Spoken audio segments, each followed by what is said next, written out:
up, guys? Dave with Green Genie Junk Removal, and I'm here posting my first video. We're actually on day 3 of my trailer build, which you can't really tell because I haven't done much with the actual trailer except for put a coat of stain down on the bed, and I'm going to show you the reasons why. A lot of the trailer builds I've seen have posts that are attached here and then walls built on those posts. When I bought this trailer, that was my intention. I didn't really look closely to see that these posts, you can see, are actually not square, so it makes it hard to put a square U-bolt or a bolt straight through it. So what I did was purchased a bunch of these U-bolts and tested that out. Seems to hold it pretty firm. The second issue I'm dealing with is there is, you can see there, but there is a gap in between the last deck board and the edge of the trailer, which means my boards kind of sit on the very edge of that. My original idea was maybe to cut out a piece of the deck board so it slides in, and then I realized no, I could just cut out a piece of the strut so it sits in there and then screw it in. That should make it a little bit more secure. And then I'm going to have some cross bracing going horizontally. And then for the walls, I've got 11/16 pine because I didn't want to add a lot of weight. And I think with the 2x6s vertically and the cross bracing, I'm hoping that's going to provide me enough stability and support. But we'll see. The other thing I'm dealing with is my plan was to have cross bracing here and here.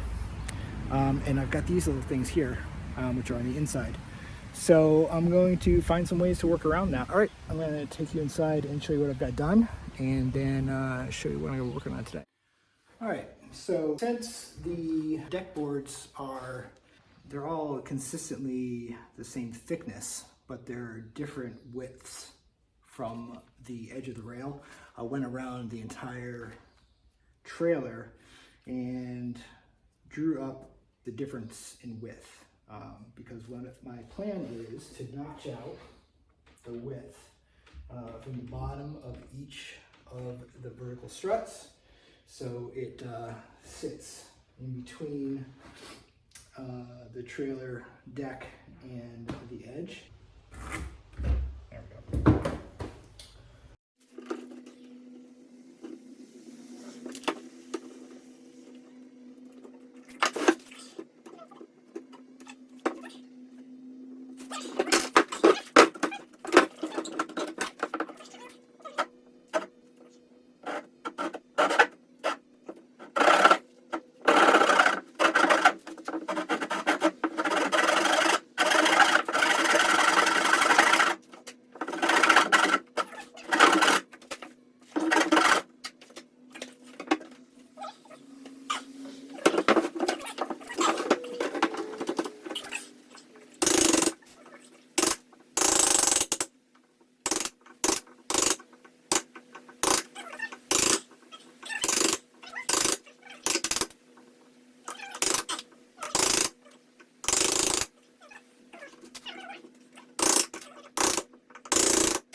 test it out, see how it works.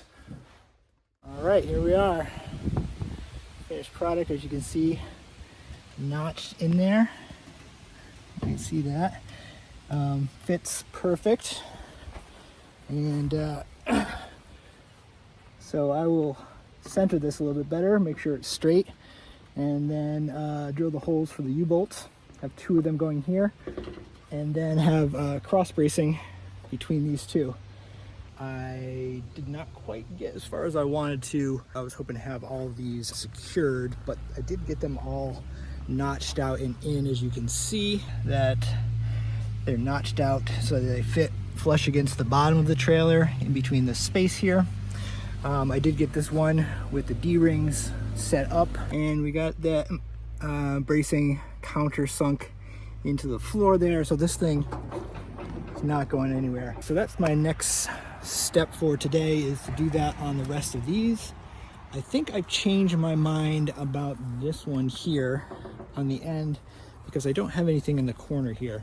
My plan was to put bracing here and here, but I think now I'm going to move this one into the corner, which is going to take a little bit of work, and then have one in the middle. That way I'll have 3 on the back. I have an idea of how to do that. I think I'm going to have to lay something, probably 5/4 deck board rather than 2x6, and then screw the ports into that. This side I won't be able to use the D-rings, so I might have to be drilling into the railing in the corners. So a little bit of drilling through metal today, and then just the D-rings, and hopefully I get it all done in time to put up the walls, which are all painted and stained, and then we'll pretty much be ready to go. So there we go. As you can see, we got all the sides bolted in, and they're all looking real good, real straight. Didn't run into too many issues. The other thing I'm doing today is putting the end. I've got a piece of 5/4 deck board that I'm going to put along that back edge, and then we're going to put in 3 vertical struts.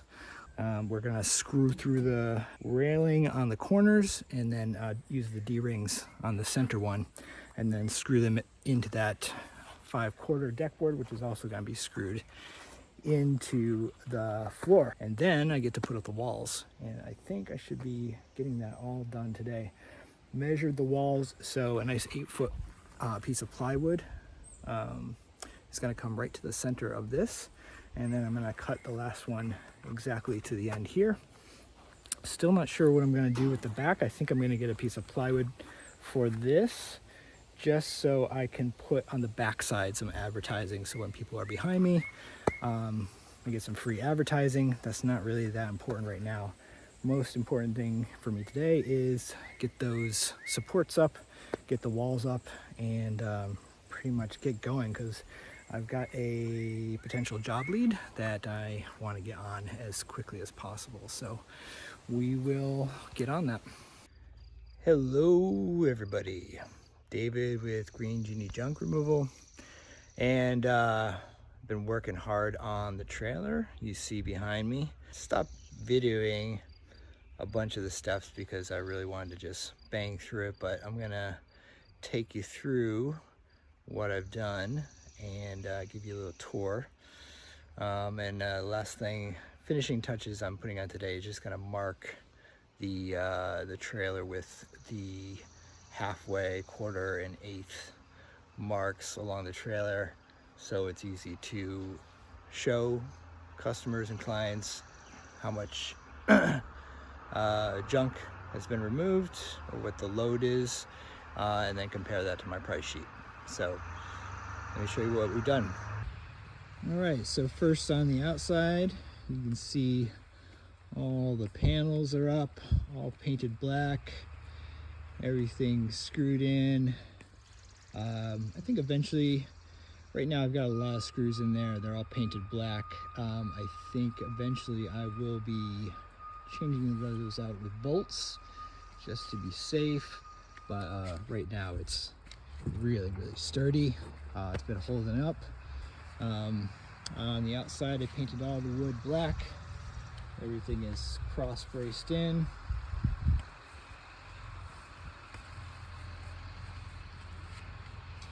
And then on the inside, you can see I put up this chicken netting here. You notice on the top here, I've also caulked and painted the tops. So hopefully everything is nice and waterproof. I don't expect to be using this for more than a couple years. I'm really hoping to upgrade eventually. But that's where we're at right now. You can see my 3-foot. I started off with the 2-foot netting. I didn't like it, so I bought the 3-foot netting, and I'm gonna probably buy another 10 feet of that to extend it to the end there, make it look a little nicer. And then probably my final step will be to do one more coat of stain on the floor, but right now I'm pretty happy. I've already got E-tracks on order. Have 4 of those, so one's gonna go here, one there, and there, I think. Or I might actually do them here, and here. But right now, I'm pretty much ready to go, and I've got my first job I'm driving out to today, so that's what I'm preparing for.